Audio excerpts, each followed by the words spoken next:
mic's on. There it's on. Do you want that one? Oh, he's not here. Oh, I don't care. Should she turn hers on? There it is, okay.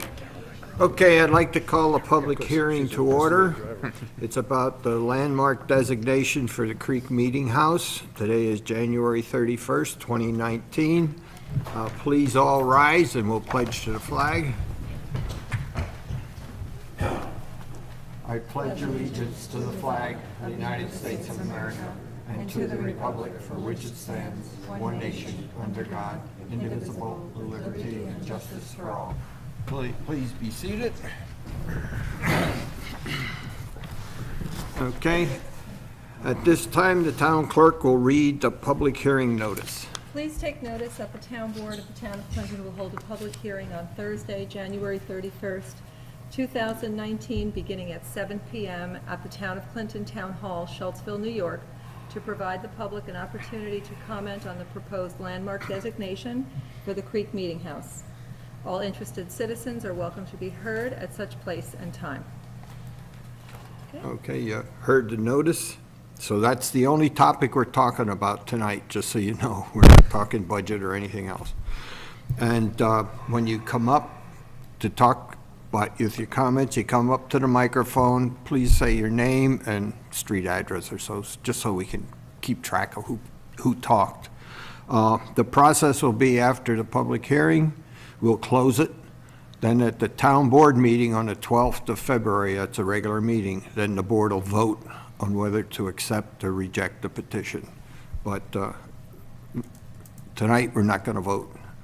So at this time, I'll ask anyone, raise your hand. We'll go through everybody. You know, it's a cool night, so we don't have to worry about hot tempers.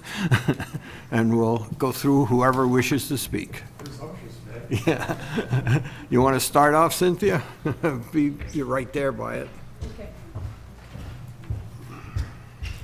My name is Cynthia Cook, and I live on Willow Lane, and I'm the president of the Town of Clinton Historical Society. And I thank you, Ray, and members of the board for allowing us to make our petition for the Creek Meeting House to become the first officially designated landmark in the town of Clinton. And I also wanted to mention and stress that the Town of Clinton Historical Society is the owner of the property, and that this petition is going forward with the full support of the Historical Society and its members and its landmark committee. And we have a number of people here who are representing the Historical Society and the Landmarks Committee. So I just wanted to thank them for coming. If they'd like to show their hands, I think that would be great. Thank you very much. Thank you very much. And I also wanted to say that, as many of you may know, the Town of Clinton Historical Society has had a landmarks program, which is a private effort that's been going on, I think, for close to 30 years now. And there are 42 properties that are so designated. This is to take it one step further. Those are purely honorific. They're wonderful. That is sort of a wonderful way of recognizing and honoring those properties and their owners. We hope that with the owner's permission and with their cooperation, we'll be able to move a number of those properties into the landmark status for the town as well. And I've got like a list of 10 reasons why we should designate the Creek Meeting House, and frankly, any historic property. Well, the first one with regard to the Creek Meeting House, a lot of people have asked, well, it's already on the State and National Register of Historic Places. Isn't that protection, and isn't that more superior than protection at the local level? And the answer is no. The federal and state protection protects it against incursions for projects that are federally or state funded that may have a negative impact on a property. So if there were a road widening or something that had to do of that nature that could have a problematic aspect to it, they will give extra consideration to a property that is in a district or is a landmark. But we have stronger reasons right here in the town of Clinton. For instance, our 2012 comprehensive plan, which says the town of Clinton desires to maintain its rural character, consisting of natural landscapes, native ecosystems, working farms, small hamlet-scale development, and historic structures, while preserving its scenic quality, and to do so in a manner that continues to promote its small-town atmosphere and quality of life. Local historic designation is the only way to implement that goal. And then there are a lot of other good reasons, like architecture is the most visible expression of local history, so it builds community identity, pride, focus on neighborhood. It has an important role in economic vitalization, which I think is known in many communities across the country. And let's look at what's happening right now in the hamlet of Clinton Corners, which is coming back to life after many, many years. Heritage tourism is a big, important part of historic preservation and local landmark districts in many communities. And you might say, well, we're not a tourist destination. We don't have restaurants. We don't have hotels. But what we do have, and historically have always had, is a very strong economy based on second home and seasonal rentals and residents.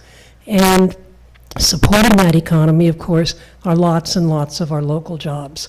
So we do have a tourist kind of heritage tourism potential that we need to protect. It's well known and documented all over the country, from Hawaii to Brooklyn, that escalation of property values results from historic preservation recognition. It also provides skilled jobs, not just throwaway jobs, good skilled jobs. And there are some very important programs for training young people, right here in Dutchess County and also down in New York. The National Park Service runs its own internship program in providing the kinds of skilled jobs that do historic preservation projects. It's kinder to the environment. It's much better to save and preserve and recycle something than to tear it down, take all of that additional cost of the carbon emissions and the landfill and start over from new. So it's always something to keep that in mind. And our town has done its homework. We've enacted protective zoning laws, the Historic Highways Ordinance, hamlet protections for the local environment, and we have this landmark and historic district zoning law. There are 2 professional surveys of historic structures. The first was done back in 1988 by Dutchess County Planning and Development, which conducted a county-wide survey and identified within our town 163 individual buildings as potentially significant and worthy of serious consideration. In 2015, the Historical Society, in partnership with the town, conducted a second survey. Our survey documented everything up to the 1965 date, which is a federally recognized endpoint for historic properties right now. And we documented 777 structures in town that predate 1965. And of those, 231 are historically significant. Doesn't sound like a lot, but according to our report, it said that extant Clinton buildings built 150 years or more ago are nearly as numerous as those built during the post-World War II housing boom. This, as much as any other finding, indicates a strong historic character of the town. So we have as many buildings from 150 years ago as we do since World War II. Also, the above numbers demonstrate the high percentage of historic buildings that remain either intact or have been only minimally altered. Nearly 75% of our historic buildings in town are only minimally altered or completely intact. This is another indication of Clinton's outstanding historic character. So I would like us to begin to take the necessary steps to protect that historic character and build on it by beginning to implement a law that has been on the books for many, many years. Thank you. Thank you. Thank you. Okay. Here, why don't you grab some chairs? They're right up here, there's a whole bunch of them, and sit where you wish. Who's next? Anybody else care to talk? Okay. Hi, I'm Samantha Karchmer, and I live on 9 Partners Road. So I moved here about 10 years, well, my parents moved here about 10 years ago, And being a part of Clinton was really influential in growing up, whether it was participating in activities here or eventually getting a job right down the road at the Schultzville store.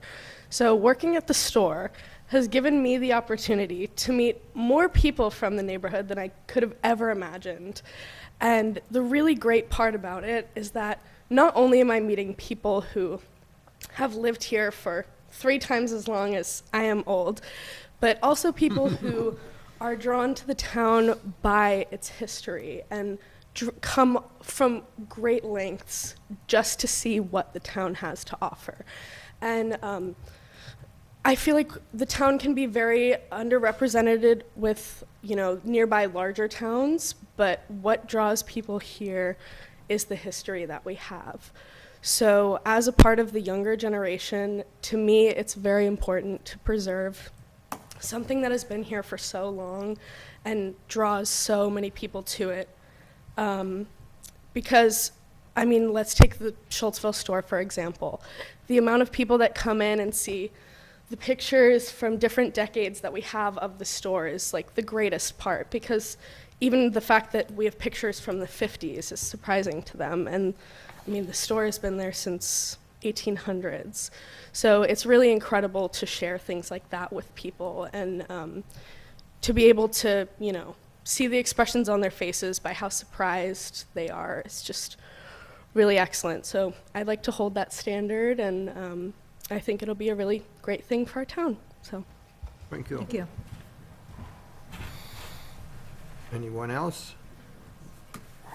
Got a lot of bodies, few hands. Okay, come on, hop up. My name's Merida Wells. I live on Allen Road, Salt Point, and I would just echo everything that has just been said already. I'm interested in who would oppose this, because it seems like such a no-brainer. But please, I'm curious to know if there's any opposition to this move. Thank you. Yeah.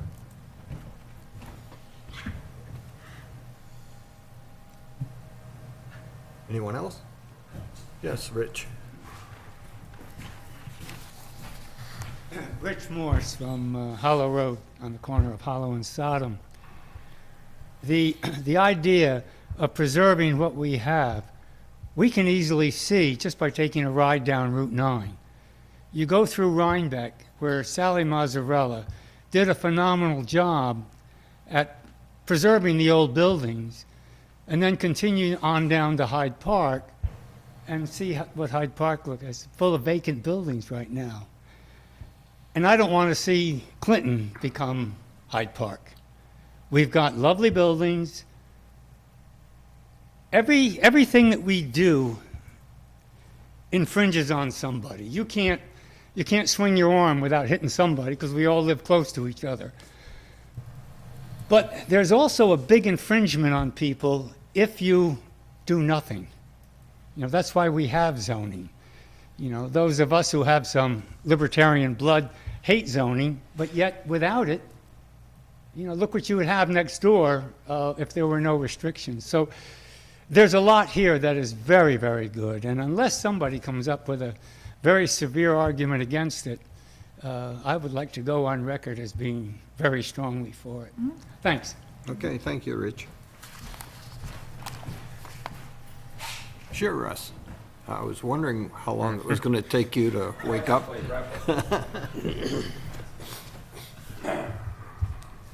It's interesting, since I'm Russ Tompkins, Schultzville, since I'm way before 1965, I guess I have significant historical significance of myself here. I have no problem with you designating the Friends Meeting House as a historical structure. That doesn't bother me at all. I belonged to the Historical Society for many years. They own it, fine, that's fine. But the comprehensive plan, I never read it before, and I started looking at it recently, and I know I'm going to offend people, but I think all the rocks are frozen to the ground, so you probably can't stone me tonight when I leave. The comprehensive plan is a feel-good idea, a lot of which I disagree with entirely. In Mrs. Cook's letter here, I am very upset by the last paragraph.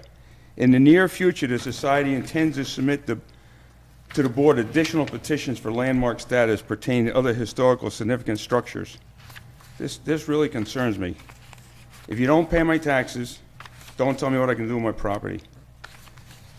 Any historical structure that you want to list should only be accomplished with the cooperation and the agreement of the property owner, not against their desire. Reading the paperwork that I got online that was sent by Mrs. Cook also mentions, that it can be brought, and it says, notice of such consideration shall be given to the public and by certified mail to the owner. If you read through it, it's apparent that you can go ahead and designate a place like this without the approval of the landowner, which is, as far as I'm concerned, taking rights away from the ownership of the person who owns the property. As I said, I have no problem with what you're doing here for that historical meeting house there, but don't turn around and start accepting petitions to make other places historical when the people who own the property don't want it to take place. Thank you. Thank you. Sure. Hi, it's Paul Thomas, 63 Willow Lane. If I could just, let me just say I'm in favor of the petition. I'm on the Landmarks Committee, also on the Town Planning Board. I'm not here to speak for the Planning Board, but I can say that this kind of a designation will really help us when we're dealing with site plans and demolition permits that may involve historic properties. We have very little guidance in the zoning law right now when we have those situations, and if a building is designated under this provision, it does give us some guidance as to what we should and shouldn't do. So I think it's very helpful. Just to respond to the point that was just made, and I think the gentleman has a very valid concern. As I'm on the Landmarks Committee, and our intention is simply to work with owners to bring more buildings, before you for your consideration. We don't have any intent of forcing people to designate their properties without their consent. So that is not in the plan at all. And what we're hoping is that people, will want to do this and will participate willingly. And if they don't, we're certainly not going to force the issue. So I would just for all the other reasons that have been stated, I do hope that you will vote favorably on the petition, and thanks for your time. Thank you. Okay? My name is William Holman, Allen Road in Salt Point, and I second and third these two comments because I believe there is no legal basis for designating a landmark in this town that I know of, unless you're aware of it and you're the board, so maybe you can comment. No? No. Well- So no's no. You can't have it designated unless you choose to have it designated. And I don't agree. The board is here, so I disagree, with respect. And I believe Cynthia, who's the president of the Historical Society, who helped create this document that documents the 250 buildings that are relevant in the township, would agree that, and if we need a lawyer, we'll get one, but I don't think that's a true comment, so it should not be on the record as something that can be done without the. Well, it can be done. So if you read the law, it does say that the town board does have the authority to do it. And that's what Judge Tompkins was talking about and concerned about. And so, what's going on here is fine, but to Judge Tompkins's point, This is an eminent domain? no, we can just designate it. It's the way the law is written. Okay. Well, is that something that is worthy of discussing? I didn't think we were discussing that tonight. It's not this issue. No. This issue is Creek Meeting House only. Right, okay. Well, fair enough. I've tabled it, so.